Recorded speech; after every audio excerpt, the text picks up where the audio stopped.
So for the smaller clinics, and to define small, say 50K or less a month, uh, things feel a lot more volatile. So volatility is a key principle that Yep. clinic owners just need to be aware of. Again, we're not taught these things at university. You need to invest in your learning to understand that volatility is real and it's coming. And when you live, I'll say, a lot closer to the breadline, or let's say you're doing 50K a month, when you live there, a dip in revenue of ten to $20,000 is, that's often the difference between life and death in Yeah. a business sense. If you're doing, say, 300K a month, then a dip of 50 grand is a bigger dip, but it doesn't necessarily put you closer to life and death. So what I'm trying to say there, particularly to the early stage clinic owners, somewhere between 5 to 10K a month and 50K a month, is the volatility is real, and it perhaps stings a little more at your stage of business. And so your answer to that is to be aware of it and to be proactive against it. However, volatility doesn't go away. If you're watching this, you can see here that the volatility for April is by orders of magnitude larger for the larger clinics than the smaller clinics.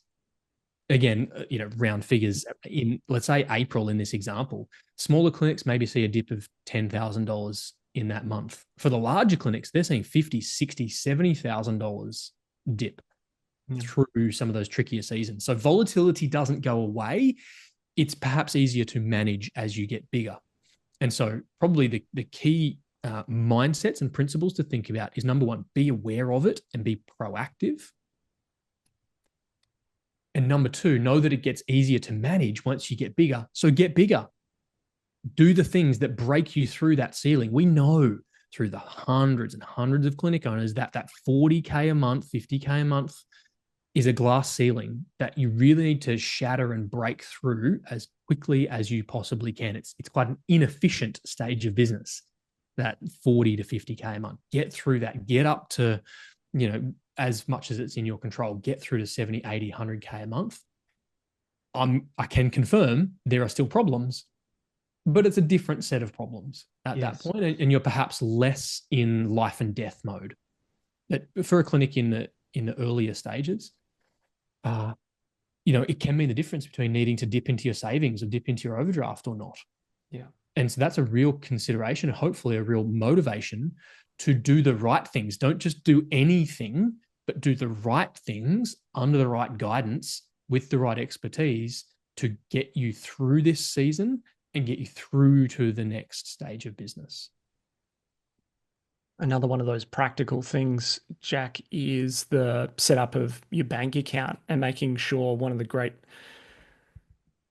lines that you shared on a podcast way back was around every dollar has a purpose, and being able to allocate that in your bank account appropriately. Because how many times do we see you come off a really great month, you're kind of flushed with some cash, you think, righto, I'm going to buy that new piece of equipment or sign up my whole team to this CPD workshop.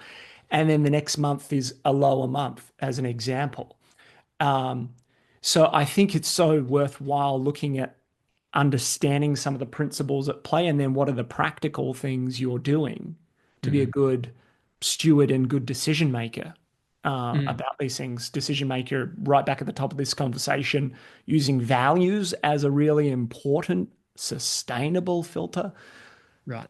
And then also, what are you doing to make decisions, say, on a daily, weekly, or monthly basis around the sustainability of your business financially? Because if you're not in business, you can't help anyone. So it's really important that you take care of this. I think so. We talk about 120-day plans, which in our language is March, April, May, June. So we're just about to embark on the next 120 days, being March, April, May, June. Or if you live in quarterly 90-day land, you would think about April, May, June. April doesn't need to define you.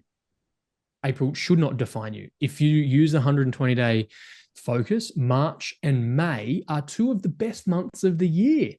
This period of March, April, May, June, it's autumn in most of, in the Southern Hemisphere at least, it's autumn. It's a great time. Winter sports are coming online. Your team members that you recruited at the start of the year are just settling in. And so don't let April define you. Let the period define you. And with the right focus, the right perspective, watch this period be the period that you thrive despite April. Let March, let May sustain you so that you can soar into the next 120 days, which is typically the second best 120 days, July, August, September, October. There's one public holiday in there, which is news to business owners' ears. It's like you get this 120 days right, April to March to June, you set up your whole year. So, this is the time to double down and get it right. Don't just want to, as a mentor of ours once said, you don't just want to live on hopium and hope that things go well. You need to be deliberate in making things go well.